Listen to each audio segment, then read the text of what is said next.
আজকের দিনে দাঁড়িয়ে যেখানে মেয়েদের নিরাপত্তা নিয়ে প্রশ্ন ওঠে যে মেয়েরা রাস্তায় সেফ নয়, এমনকি মহিলারা রাতে রাস্তায় একা বেড়াতে সাহস পায় না, ইত্যাদি নানা ধরনের এই রকম প্রশ্ন ওঠে। আর উঠবে নাই বা কেন? প্রত্যেক দিন আমাদের দেশে ৮৬টি রেপ কেস ফাইল হচ্ছে। আবার অনেকে তো লজ্জার কারণে থানায় এফআইআরও করে না। কিন্তু আপনি জানলে অবাক হবেন, আজকের দিনে দাঁড়িয়ে মেয়েদের পাশাপাশি ছেলেরাও সেফ নয়। বর্তমানে মেয়েদের রেপ কেসের সঙ্গে পাল্লা দিয়ে বেড়েছে ছেলেদেরও রেপ কেস। অনেক ছেলে নিজেদের আত্মসম্মানের কারণে কারো কাছে কখনো তার উপর হওয়া এই অত্যাচারের কথা বলে না, তাই এর সংখ্যাটা কখনো প্রকাশ পায় না। আজকের এই ভিডিওতে আমি এমন একটি কেসকে এক্সপ্লেন করতে চলেছি যেখানে এক ছেলেকে নিজের কাকি তার শারীরিক চাহিদা মেটানোর জন্য একাধিকবার ধর্ষণ করে। তো চলুন সময় নষ্ট না করে ভিডিওটি শুরু করা যাক।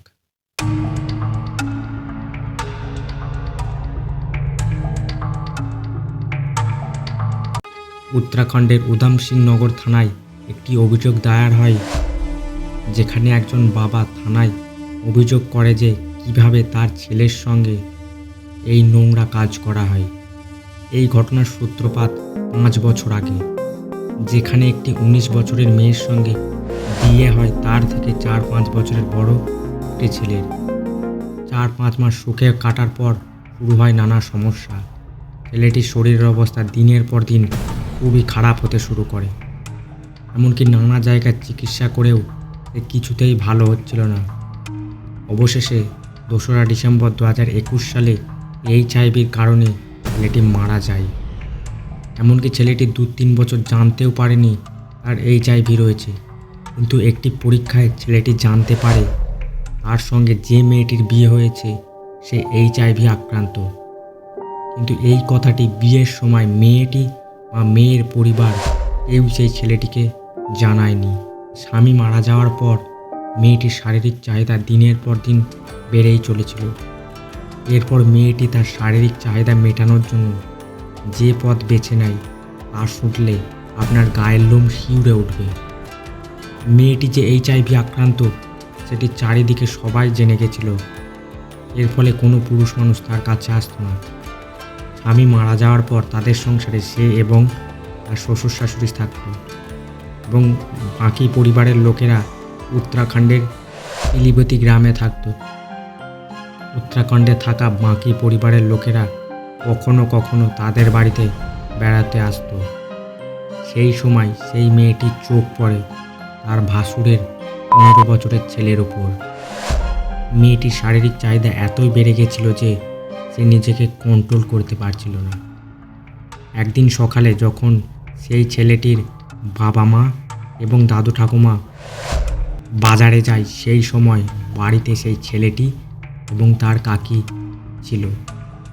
সুযোগ বুঝে মহিলাটি বাড়ির দরজা বন্ধ করে দেয় এবং সেই ছেলেটির কাছে যায়। ছেলেটি তখন উঠোনে খেলা করছিল। এরপর মহিলাটি ছেলেটির কাছে যায় এবং বলে তার সঙ্গে তার ঘরে যেতে। তাই সাধারণভাবে ছেলেটি তার সঙ্গে ঘরের ভিতরে যায়। এরপর মহিলাটি ঘরের দরজা বন্ধ করে দেয় এবং ছেলেটিকে খাটে বসায়। এরপর তার শরীরের এখানে সেখানে হাত দিতে থাকে। এরপর ছেলেটি বাধা দিলে তাকে ভয় দেখিয়ে তার কাকি জোর করে তার সঙ্গে শারীরিক সম্পর্ক গড়ে তোলে এবং ছেলেটিকে ভয় দেখিয়ে তার কাকি বলে, তুই যদি কারো কাছে কিছু বলিস তাহলে আমি বাইরের সবাইকে বলে দেব তুই আমাকে ধর্ষণ করার চেষ্টা করেছিস। যেহেতু আমি মেয়ে তাই সবাই আমার কথা বিশ্বাস করবে। এই শুনে ছেলেটি ভয় পেয়ে যায় এবং কারো কাছে কিচ্ছু বলে না। পরের দিন তারা তাদের বাড়ি চলে আসে।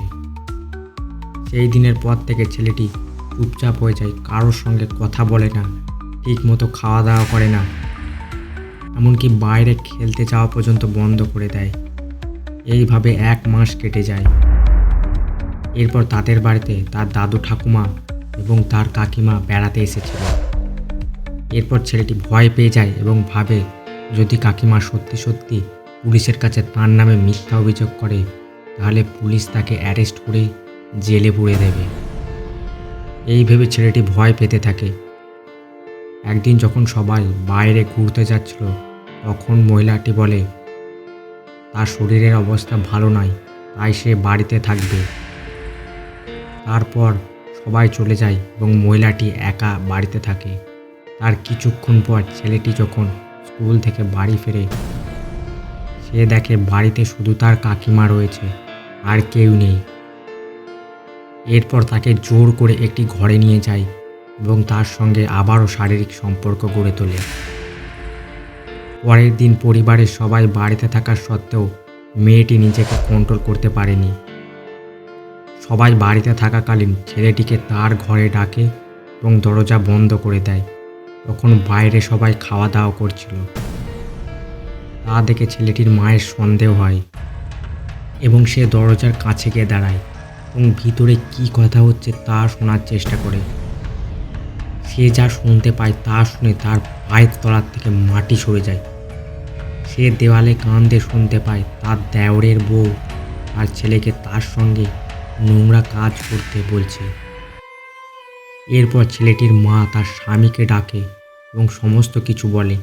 এরপর দরজা খুলে ছেলেটিকে উদ্ধার করে এবং পুলিশ স্টেশনে সেই মহিলার নামে অভিযোগ দায়ের করে। ছেলেটির বাবা পুলিশকে জানায় তার মৃত ভাইয়ের বউ তার ছেলেকে রেপ করেছে। এরপর পুলিশ এই মহিলাটিকে অ্যারেস্ট করে।